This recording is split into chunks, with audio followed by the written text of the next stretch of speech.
Failure to back up, probably our most common claim. We often see this with the managed service providers.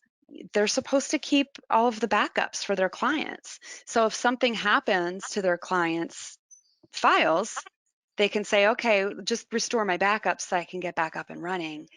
And then our insured is like, oh, whoops, I thought that was backed up, but it wasn't.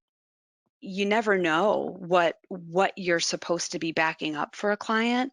We had one recently. It was a small managed service provider that was backing up um, files for an engineer, like a small engineering company.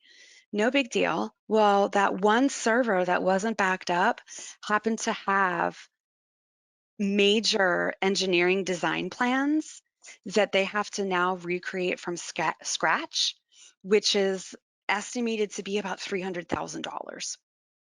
So, as the insured, you don't even know what data you're backing up sometimes. So that is a very common E&O claim.